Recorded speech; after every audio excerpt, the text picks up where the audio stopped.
From childhood's hour, I have not been as others were. I have not seen as others saw. I could not bring my passions from a common spring. From the same source I have not taken my sorrow. I could not awaken my heart to joy at the same tone. And all I loved alone. Then, in my childhood, in the dawn of a most stormy life was drawn. From every depth of good and ill, the mystery which binds me still. From the torrent or the fountain, from the red cliff of the mountain, from the sun that round me rolled in its autumn tint of gold, from the lightning in the sky as it passed me flying by, from the thunder and the storm, and the cloud that took the form, when the rest of heaven was blue, of a demon in my view.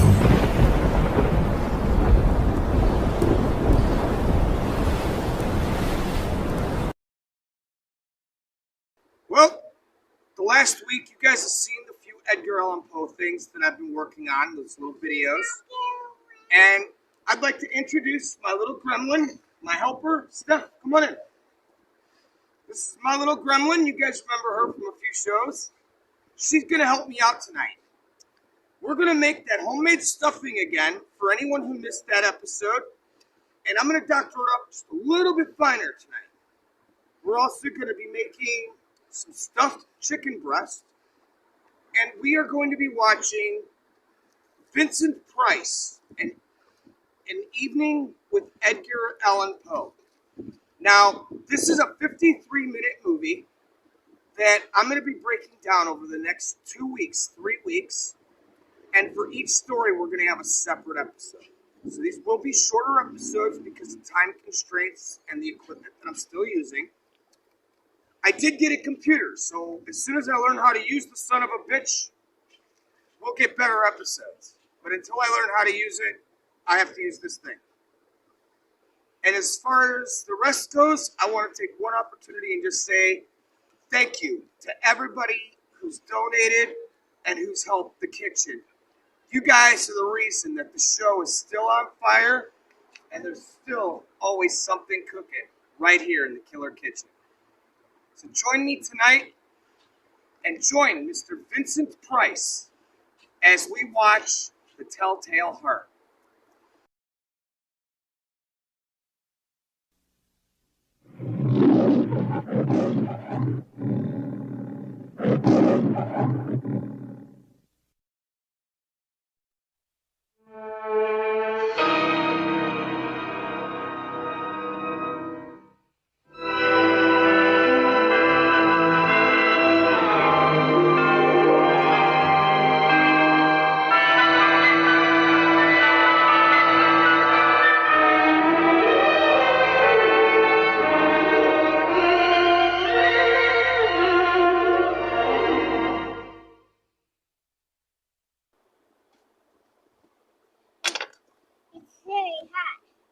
Yes, it is.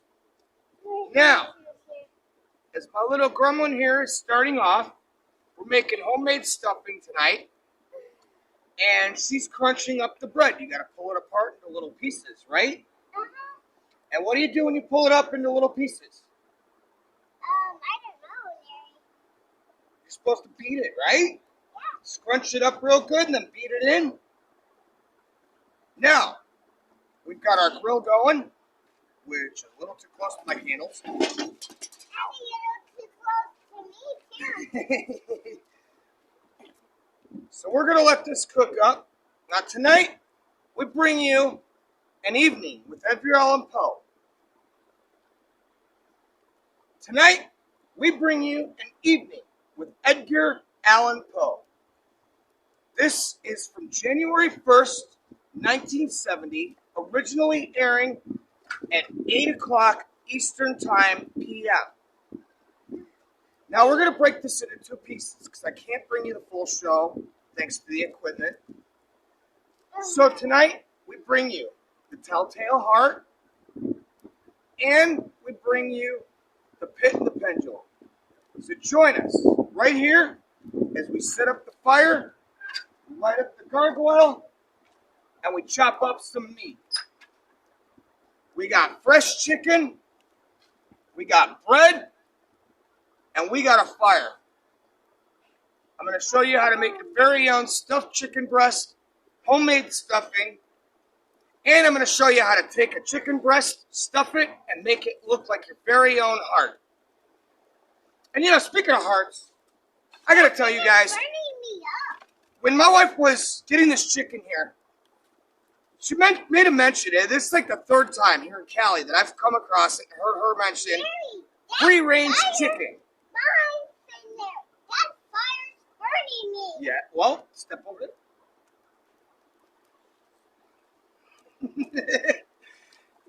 Got to keep the gremlins out of the light and away from fire. We don't want Now, to get my wife has brought up several times that she keeps coming across free-range chicken.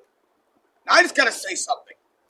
The only difference between this chicken and free-range chicken is this chicken, well, I know it was fed hormones and testosterone and all that weird shit by government. The free-range chicken, you know what you're getting? A chicken that ate a bunch of shit, a bunch of bugs, and a bunch of things you probably don't want to know it ate. It's a fucking chicken, man. Its brain is about this big. You know why they say cooped up? They get the term cooped up from being locked in, okay? The pandemic. You've been locked in your house. They're saying cooped up. You're cooped up. You've been cooped up too long.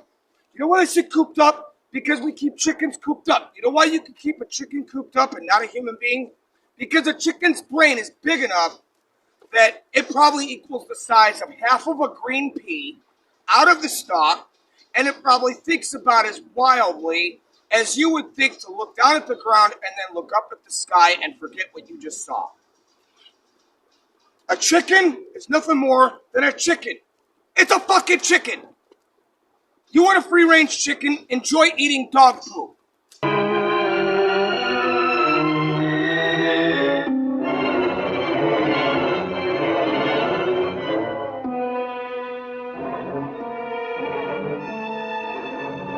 True.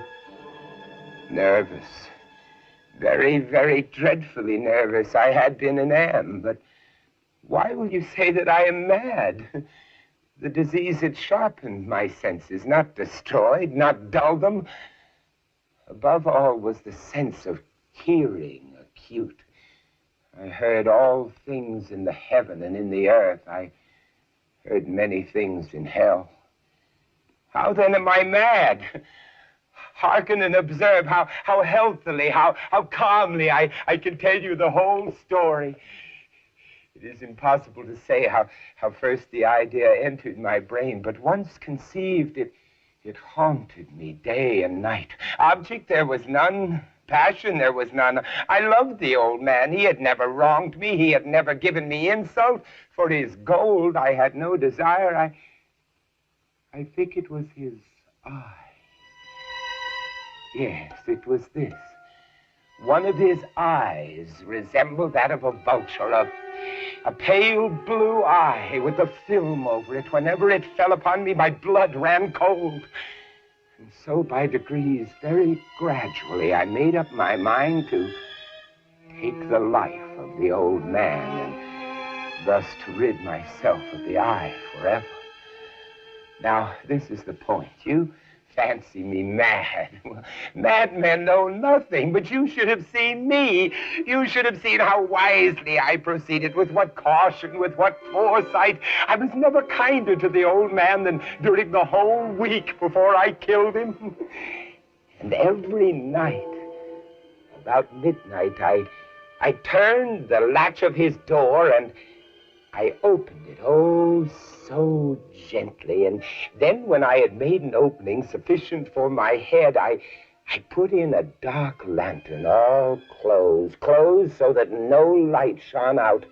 And then I thrust in my head. Oh, you would have laughed to see how cunningly I thrust it in. I moved it very slowly, very, very slowly, so that I might not disturb the old man's sleep. It took me an hour to place my whole head within the opening, so far that I could see him as he lay upon his bed. Now, would a madman have been so wise as this? And then, when my head was well in the room, I undid the lantern cautiously. Oh, so cautiously I undid it, just so much that a single thin ray fell upon the vulture eye.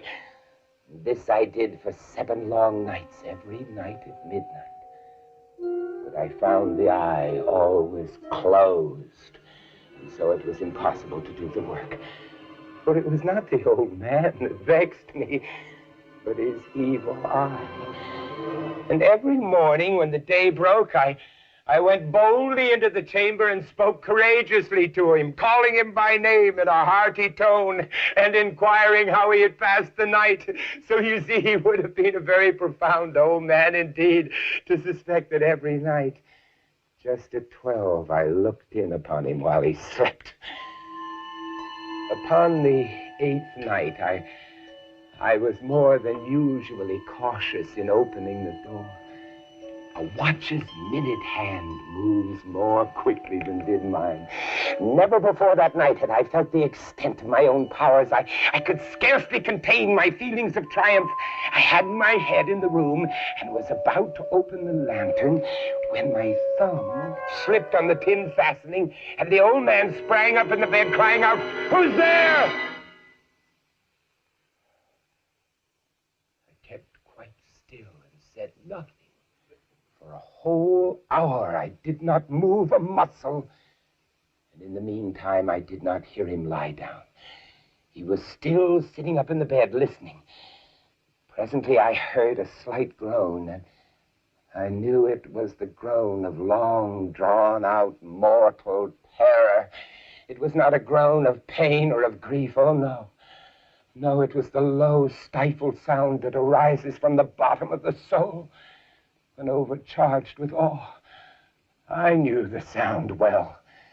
Many a night, just at midnight, when all the world slept, it had welled up from my own bosom, deepening with its dreadful echo the terrors that distracted me. I say I knew it well. I knew what the old man felt, and I pitied him, although I chuckled at heart. I knew that he had been lying awake ever since the first slight noise when he had turned in the bed. His fears had been ever since growing upon him. He had been trying to fancy them causeless, but could not. He had been saying to himself, "It's nothing but the wind in the chimney. It's only a mouse crossing the floor. It is merely a cricket which has made a single chirp." Now, before we go any further, I'd only like to suggest that the crickets chirping is the perfect representation of what we're going to be doing with our stuffing later. Finely chopping some garlic, some onion, and some celery. Now, what we're going to add to this later, and I will show you, is just a little bit of excess garlic powder as a light glaze when it's done. And I'll show you how to do just that. So let's get back to Mr. Vincent Price in an evening with Edgar Allan Poe. Quite still and said nothing. For a whole hour I did not move a muscle, and in the meantime I did not hear him lie down. He was still sitting up in the bed listening. Presently I heard a slight groan, and I knew it was the groan of long drawn-out mortal terror. It was not a groan of pain or of grief. Oh, no. No, it was the low, stifled sound that arises from the bottom of the soul when overcharged with awe. I knew the sound well. Many a night, just at midnight, when all the world slept, it had welled up from my own bosom, deepening with its dreadful echo the terrors that distracted me. I say I knew it well. I knew what the old man felt, and I pitied him, although I chuckled at heart. I knew that he had been lying awake ever since the first slight noise when he had turned in the bed. His fears had been ever since growing upon him. He had been trying to fancy them causeless, but could not. He had been saying to himself, it's nothing but the wind in the chimney. It's only a mouse crossing the floor. It is merely a cricket which has made a single chirp. Yes, he'd been trying to comfort himself with these suppositions, but he had found it all in vain, because death, in approaching him, had stalked with his black shadow before him and enveloped the victim. He felt the presence of my head within the room. When I had waited a long time, very patiently, without hearing him lie down, I resolved to open a very, very little crevice in the lantern. So I opened it, oh, you cannot imagine how stealthily, until at length a single dim ray, like the thread of a spider, shot from out the crevice and full upon the vultured eye. It was open, wide open, and I grew furious as I gazed upon it. I saw it with perfect distinctness, all a dull blue, with a hideous veil over it that chilled the very marrow of my bones. I could see nothing else of the old man's face or person, for I had directed the rays as if by instinct precisely on the damned spot. Now, have I not told you that what you mistake for madness is but over acuteness of the senses? Now I say, there came to my ears a low, dull, quick sound, such as a watch makes when enveloped in cotton. I knew that sound well, too. It was the beating of the old man's heart. It increased my fury as the beating of a drum stimulates the soldier to courage. But even yet I refrained and kept still. I scarcely breathed. Meantime, the hellish tattoo of the heart increased. It grew quicker and quicker and quicker and louder every instant. The old man's terror must have been extreme. It grew louder, I say, louder every moment. Do you mark me well? I have told you that I am nervous, so I am. And now, at the dead hour of the night, amid the dreadful silence of this old house, so strange a noise as this excited me to uncontrollable terror. Yet for some minutes longer, I refrained and stood still. But the beating grew louder and louder. I thought the heart must burst. And now, a new anxiety seized me. The sound would be heard by a neighbor. The old man's hour had come. With a loud yell, I threw the lantern and leapt into the room. He shrieked once, only once. In an instant, I dragged him to the floor and pulled a heavy bed over him. I then smiled gaily to find the deed so far done. For many minutes, the heart beat on with a muffled sound. Still, this did not vex me. It would not be heard through the wall, and then, at last, it ceased. The old man was dead. I removed the bed and examined the corpse. Yes, he was stone dead. I placed my hand upon the heart and held it there for many minutes. There was no pulsation. He was stone dead. His eye would trouble me no more. Now, if you still think me mad, you will think so no longer when I describe the wise precautions I took for the concealment of the body. First, I dismembered the corpse. I cut off.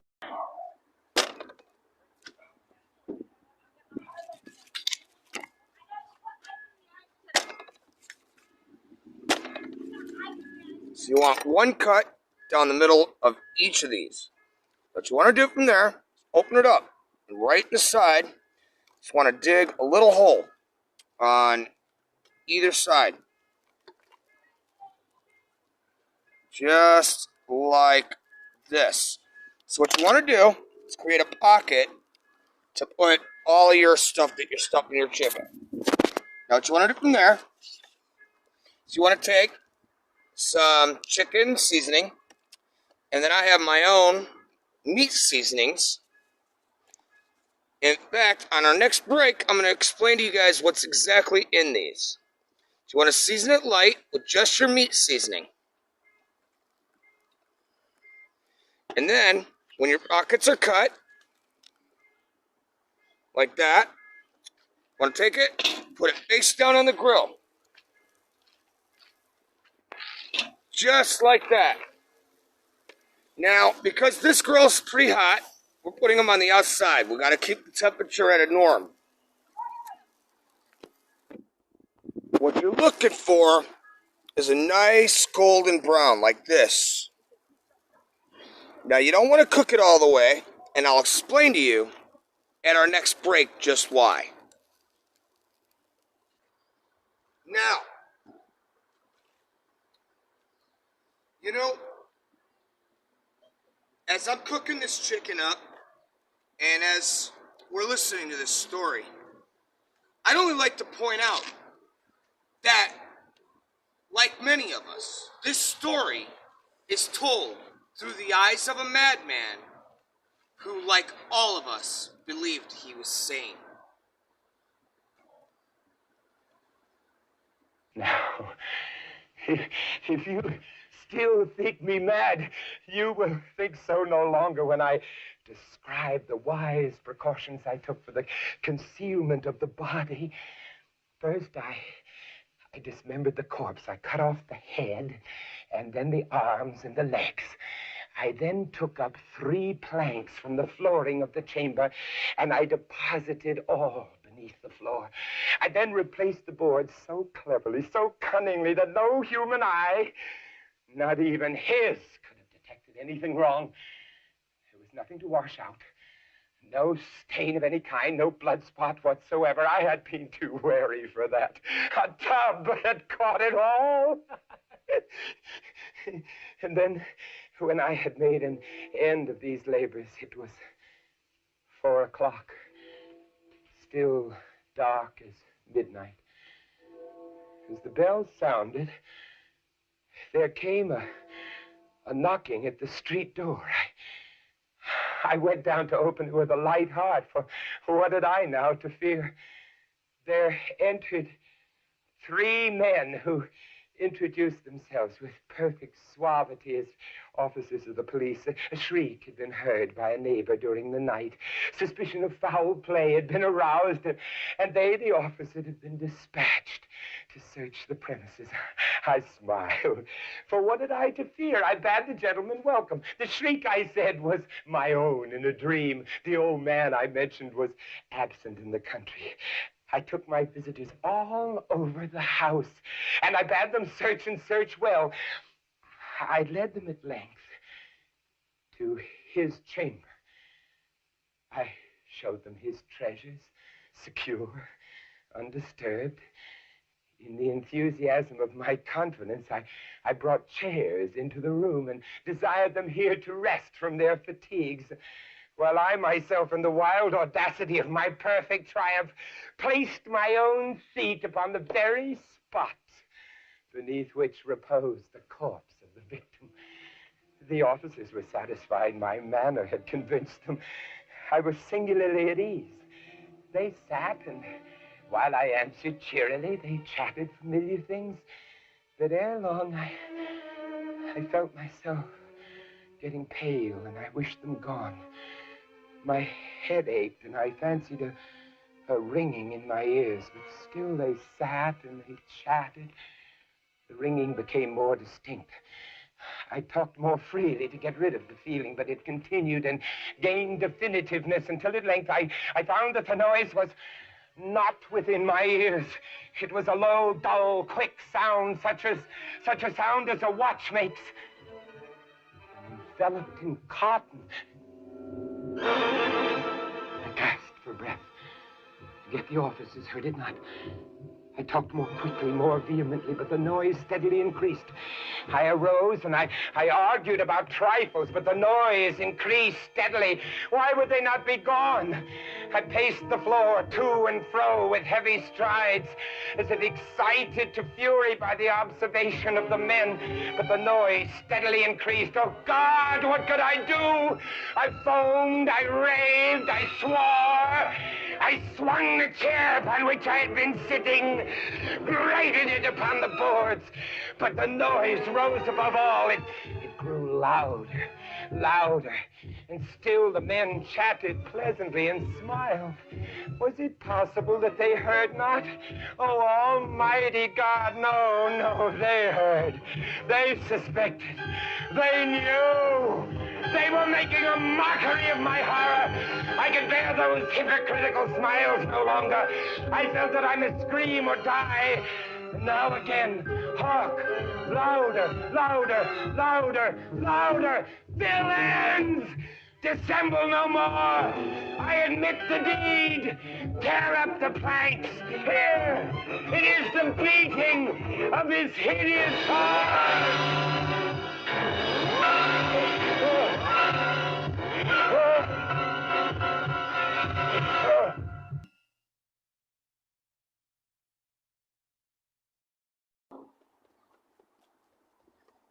Now, as the police are going to lead me away, I only beckon that the old man's eye will bother me no more.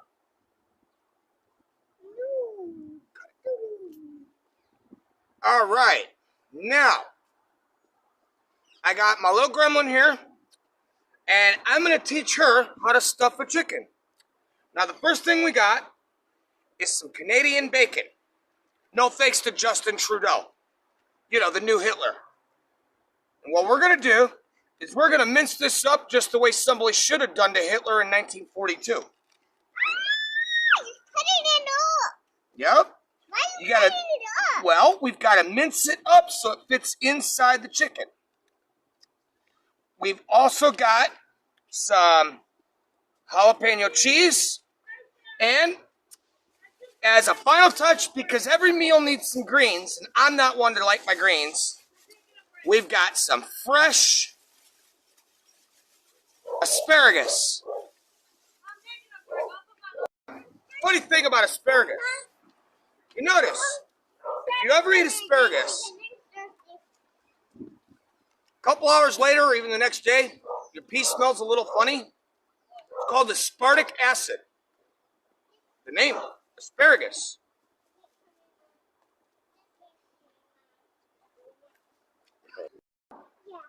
Now, our next story tonight is by Edgar Allan Poe again. And this one is called The Pit and the Pendulum. Now, lowball story. This is a man who fell in love with the wrong woman, and her wealthy and her very accepted father had power. He locked him in a cellar with a pendulum that swung overhead. The sharp knife that swung over. You guys have seen it in your old cartoons. Well, those of you old enough, I know the liberals today won't let you see stuff like that even in a cartoon. But the old story, that thing, it's on a big stick and it just swings back and forth. It's a huge knife. His whole crime was simply to fall in love with the wrong woman.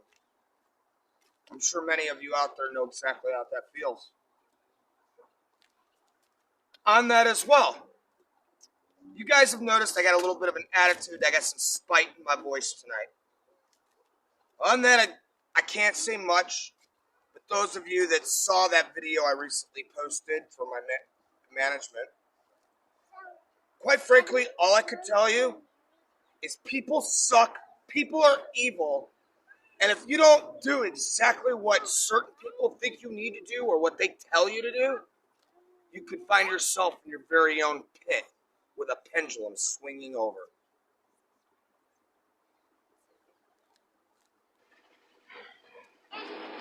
Okay. All right, let's play plastic surgeon. Let's give the chicken some big boobs. So we're going to take some of this. Ow, I bit my tongue. All right. Hold on. And the little pockets that we made on the side, you remember, right? Mm-hmm. All right.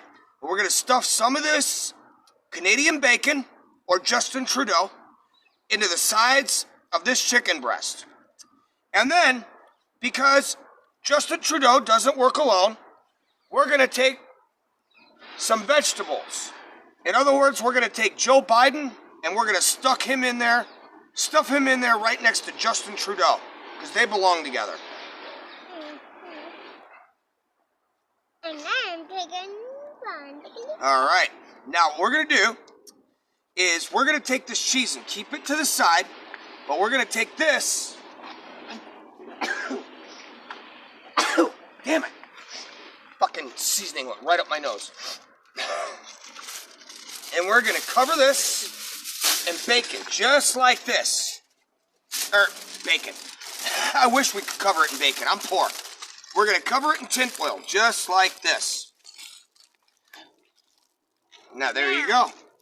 And you want to take this guy and just want to put it on the grill, just like that. Okay, but this one I want to make all by myself. I'm going to put this stuff in. Okay, we are going to do that. Myself. So while my little gremlin and I finish stuffing these chicken breasts and giving them some implants, Where I put this why don't you guys enjoy the first half of the pit and the pendulum? I don't know which.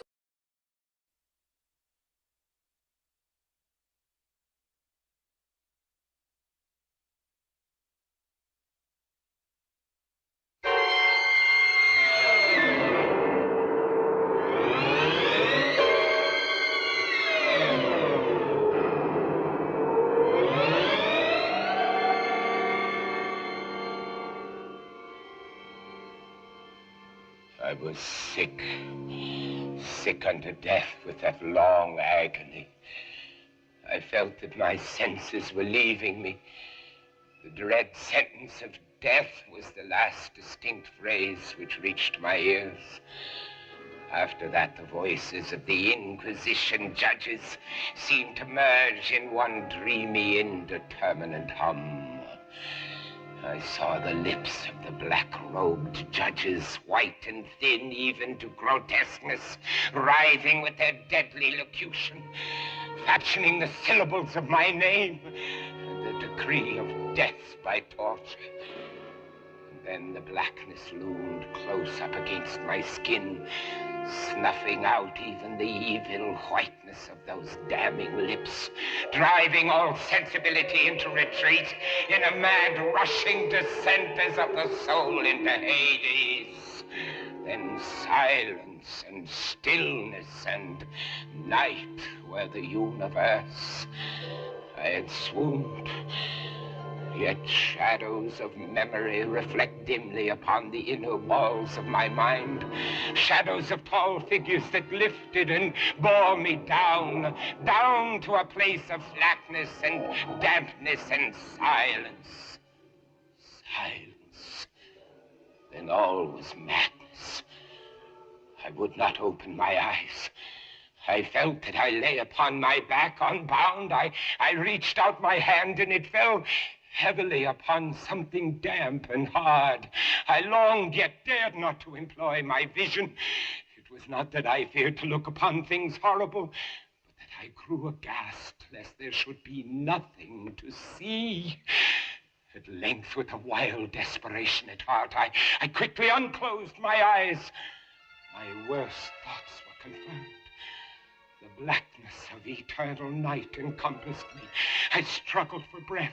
The intensity of the darkness seemed to oppress and stifle me. Perspiration burst from every pore and stood in big, cold beads upon my forehead. I thrust my arms wildly above and around me, clawing, grasping, reaching for something, either damnable or saving, but something. Nothing. The agony of suspense grew intolerable, and so I arose. Cautiously, I stepped forward, my eyes straining from their sockets in hope of catching some faint ray of light. But the blackness was still a disguise, and until finally a wall, smooth, slimy, cold, a wall. I followed it up, stepping with all that careful distrust inspired by the thousand vague rumors of the horrors of Toledo. Finally, I took courage. I resolved to quit the wall and to cross the enclosure in as direct a line as possible. The floor was treacherous with slime. I advanced cautiously, some 10 or 12 paces in this manner, when suddenly I stumbled and fell violently on my face. In the confusion attending my fall, I did not immediately apprehend a somewhat startling circumstance. It was this: my chin rested upon the floor of the prison, but my lips and the upper portion of my head touched nothing. At the same time, my forehead seemed bathed in a clammy vapor, and the peculiar smell of decayed fungus arose to my nostrils. I had fallen at the very brink of a circular pit.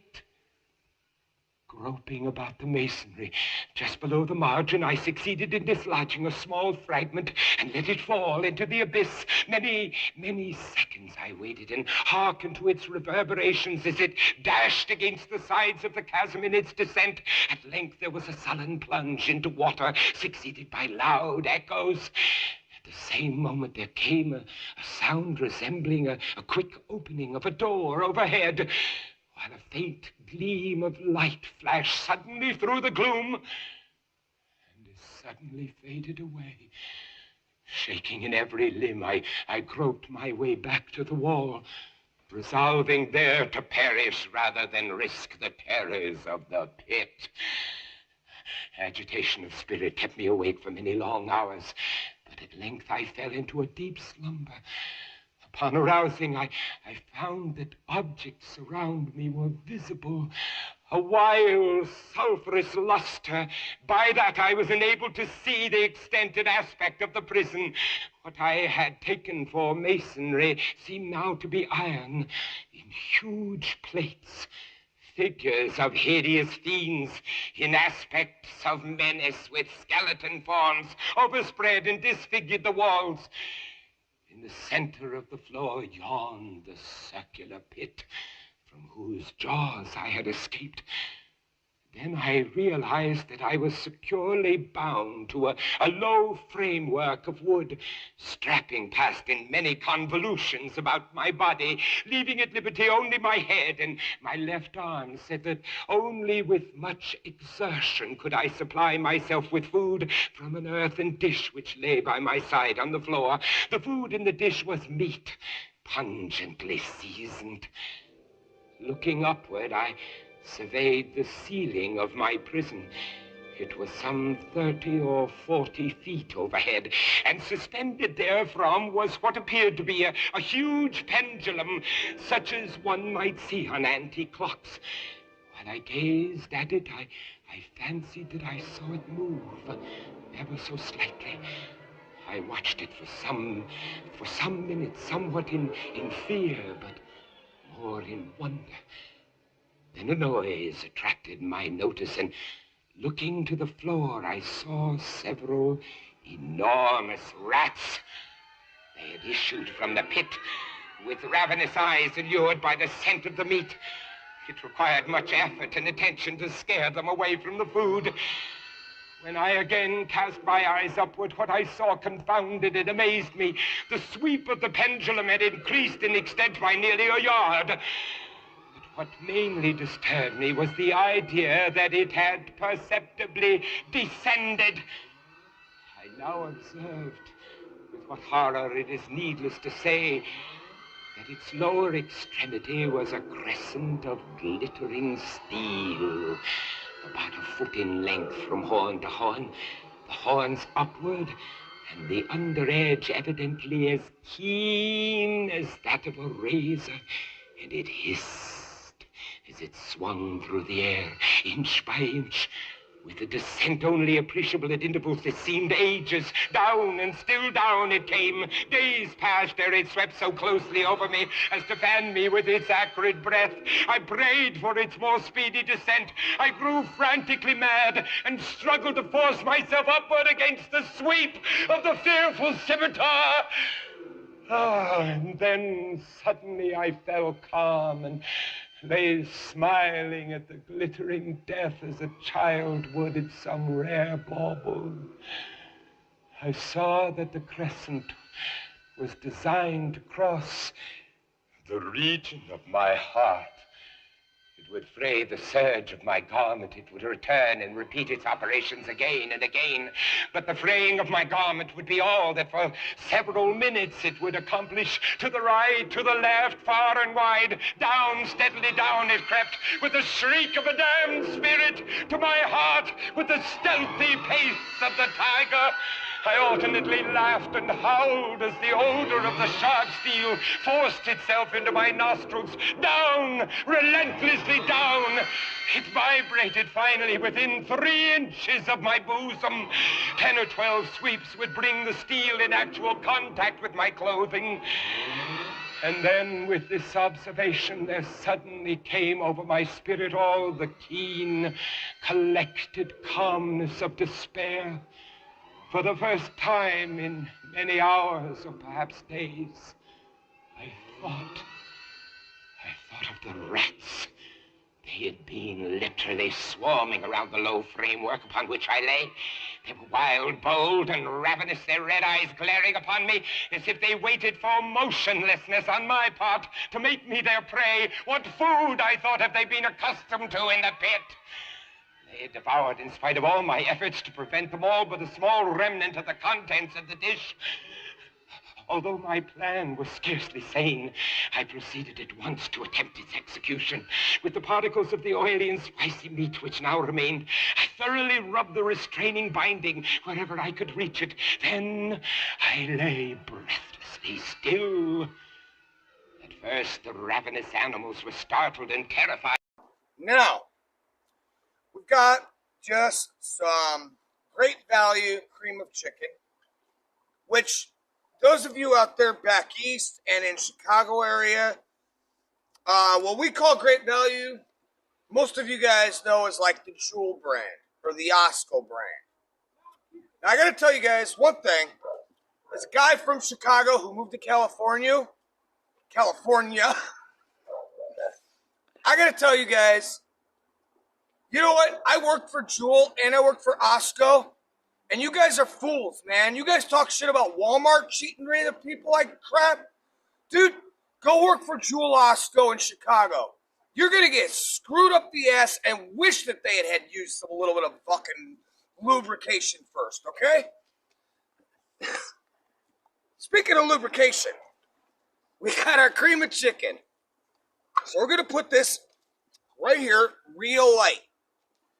Now, if you look right here, real light, right in the middle. Okay, that's not real light. Now, what we want to do, take some cheese, jam that shit in there, man. Make that shit cheesy. And we're going to take this tinfoil, wrap it back around. Now, if you guys take a peek over here,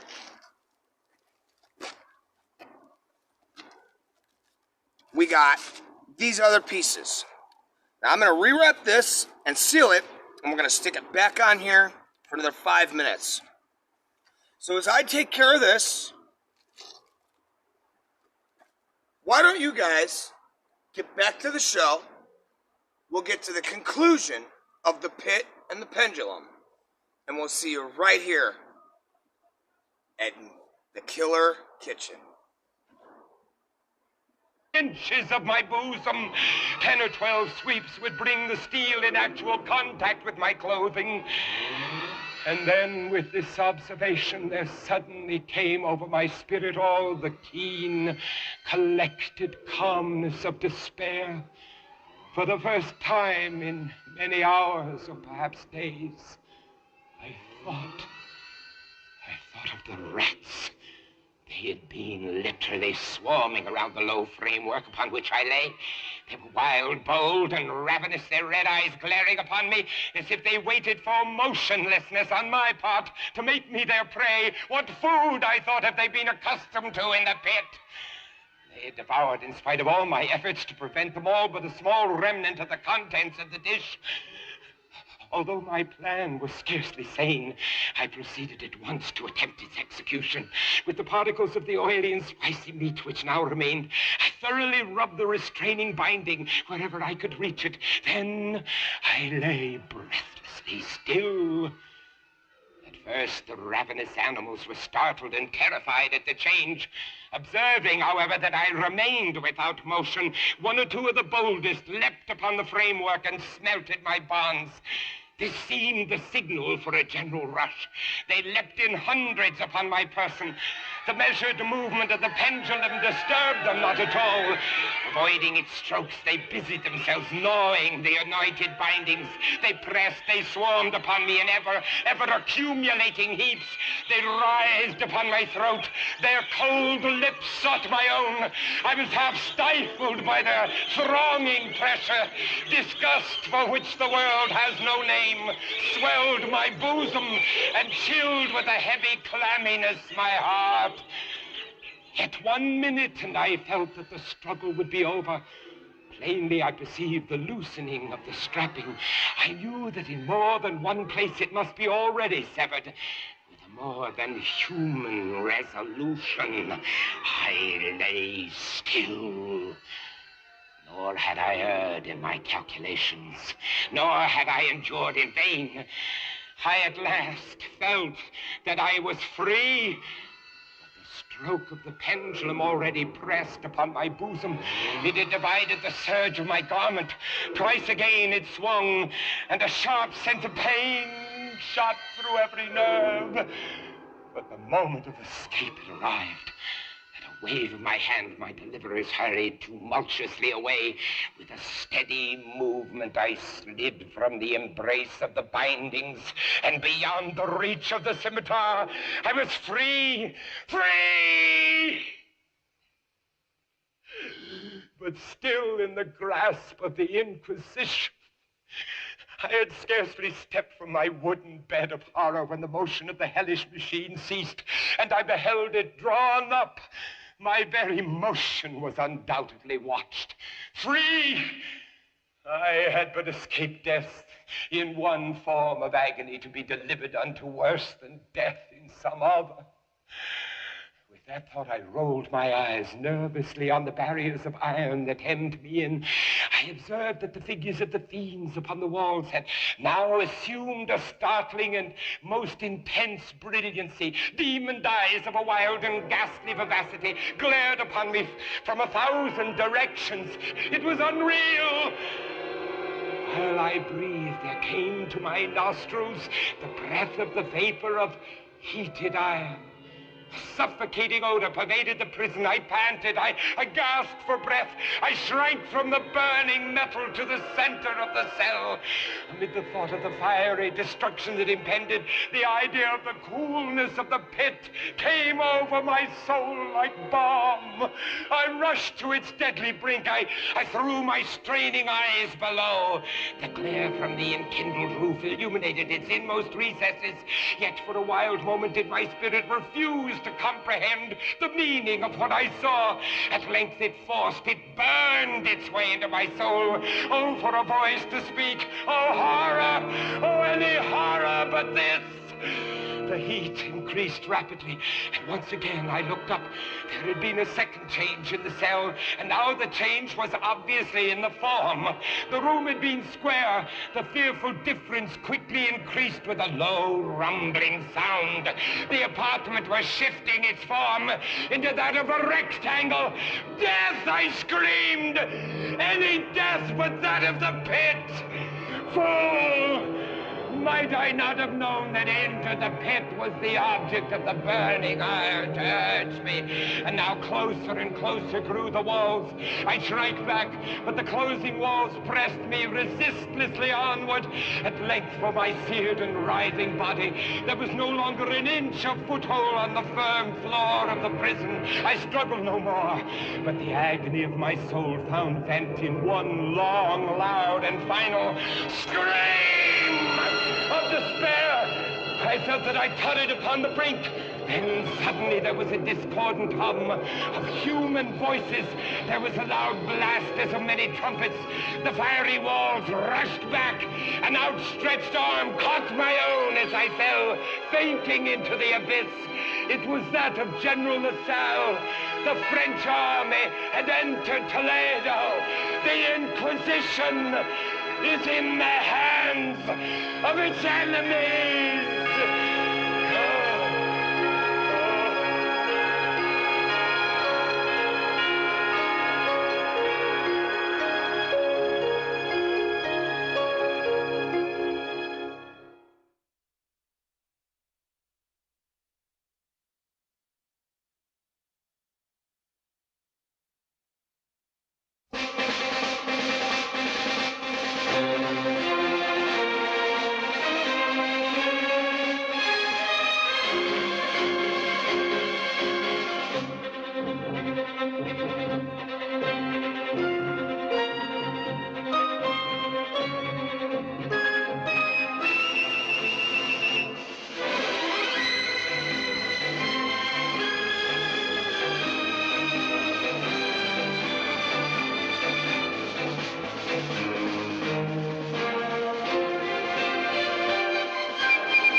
Annabel Lee.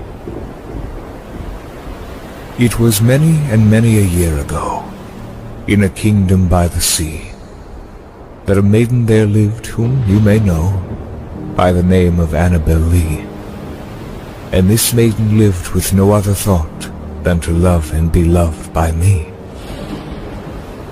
I was a child and she was a child in this kingdom by the sea, but we loved with a love that was more than love, I and my Annabel Lee, with a love that the winged seraphs above coveted her and me. And this was the reason that long ago, in the kingdom by the sea, a wind blew out of a cloud, chilling my beautiful Annabel Lee, so that her high-born kinsman came and bore her away from me, to shut her up in a sepulchre in this kingdom by the sea.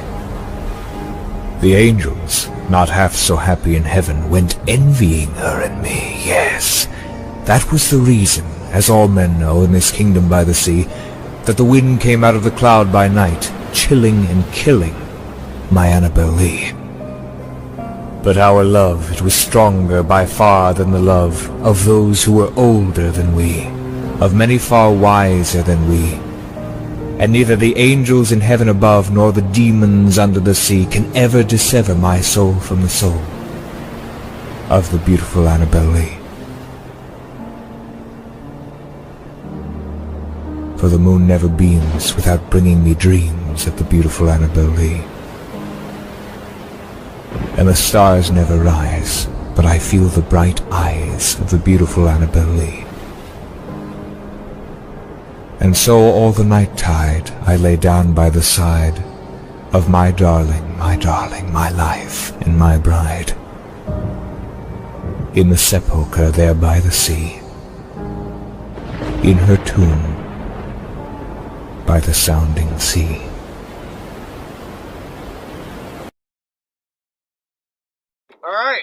welcome back. Don't fucking run me over, That man. was the Shit conclusion. ain't right, homeboy. I told you to wait. That was the conclusion to the pit and the pendulum. You know, you have to really admire Vincent Price and his portrayal there. If you watched, his eyes said everything. He really got into that role. It's something you don't see often in any actress, especially today. You go watch your Avengers and your X-Men and whatever bullshit is out today and your fucking Suicide Squad shit. You can watch all the propaganda you want, but if you want to see real acting, come up here onto YouTube one day when you're bored, and instead of looking at my channel, check out some of the old 1970s, 1960s sitcoms, TV specials, and you will see the absolute epitome of true acting. Now, I could go into how great the Duke is. Hey, we all know how good the Duke is. I mean, there's only so many guys who will knock a motherfucker out right down into the fucking ditch because he called his wife a whore. The Duke's the man. And then sit back with a beer and fucking say, motherfucker, open your mouth. I'll knock you out again. That's the Duke. You can't go wrong with the Duke. But I gotta tell you, it's good. You know, if you're into the Western, that's cool. That's cool. The Duke, fucking Clint Eastwood, Marty McFly. But if you want to get good acting, talented acting, true acting, at its absolute best, Bela Lugosi, Boris Karloff, and Vincent Price, I recommend to everybody out there. They blend together, well, they blend together like our stuffing that we're about to make right now. So here's what we got. You guys know the gig. We got our bread that's been sitting out a couple hours. We're going to take about half that bread right into the pot like this. Now what we're going to do is we're going to set this bread to the side for just a second. We're going to take some cream of mushroom soup right on top, right here. Then we're going to take some butter, partially melted, just like that. And you guys remember me showing you, we've got our garlic, keep the vampires away. We've got our onions, and we've got our celery stalk, finely diced. All of it right in the middle, just like that. Just into the middle. Now what we're going to do is, you noticed I left a little bit of cheese, a little bit of meat left over from what we were stuffing the chicken with. Not much, just a tiny bit. Not even a quarter cup. Just like that. And we're going to fill this up with bread. You make a mess, don't worry about it, you got a broom. And if you don't have a broom, you have two hands that work well. If you don't have two hands that work well, I'm sure you've got kids. They work well. What we're going to do to finish this off, we're going to take just some average chicken broth. Again, I got the great value because I live in California, so we get great value instead of your Jewel Osco shit. You'll have to pardon the sirens in the background. I live in the city, and here in Bakersfield, we have more crime than Los Angeles and Chicago combined. No, here in Oildale, dog. Yeah. Good call. Good call. Those of you in Chicago, don't bother trying to find me. I got friends now. Fuck you. Alright, hey, you guys, it's been a great night. Check back with me in just 2 or 3 minutes. I'm going to show you the finished product. Until then, right now I'd like to introduce you guys to one of Edgar Allan Poe's most famous poems. Tonight, this one is Annabelle Lee.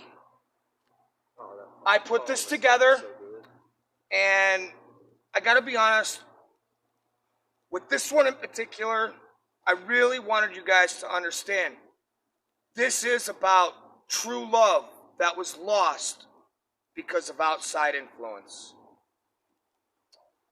For those of you in love, you young kids out there in your 20s and your teens, Don't be like Romeo and Juliet from Shakespeare. Don't let your parents split you up. Don't let the outside influence tell you that somebody's not good enough. If you like somebody, you out there, you like that dude, go for it. If he likes you, take it for all it's worth. And you guys, if you like that girl, don't let your friends tell you she's not good enough. Don't let your friends tell you that you're not good enough. If you like that chick, go for that shit, man.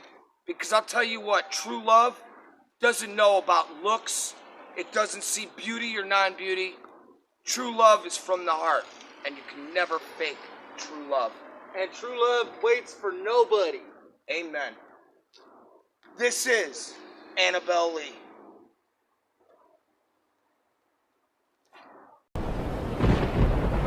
Annabelle Lee. It was many and many a year ago, in a kingdom by the sea, that a maiden there lived whom you may know by the name of Annabelle Lee. And this maiden lived with no other thought than to love and be loved by me.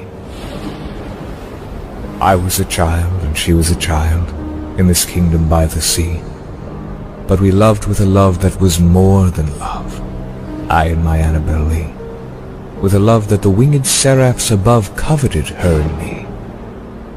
And this was the reason that long ago, in the kingdom by the sea, a wind blew out of a cloud, chilling my beautiful Annabelle Lee, so that her high-born kinsman came and bore her away from me, to shut her up in a sepulchre in this kingdom by the sea. The angels, not half so happy in heaven, went envying her and me. Yes, that was the reason, as all men know in this kingdom by the sea, that the wind came out of the cloud by night, chilling and killing my Annabelle Lee. But our love, it was stronger by far than the love of those who were older than we, of many far wiser than we. And neither the angels in heaven above nor the demons under the sea can ever dissever my soul from the soul of the beautiful Annabelle Lee. For the moon never beams without bringing me dreams of the beautiful Annabelle Lee. And the stars never rise, but I feel the bright eyes of the beautiful Annabelle Lee. And so all the night tide I lay down by the side of my darling, my life and my bride, in the sepulchre there by the sea, in her tomb by the sounding sea.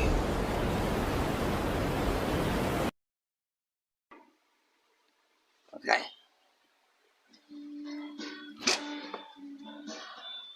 And the heart.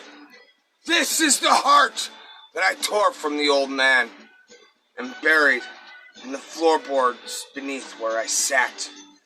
The heart that beats and beats and beats and beats and beats and beats and beats.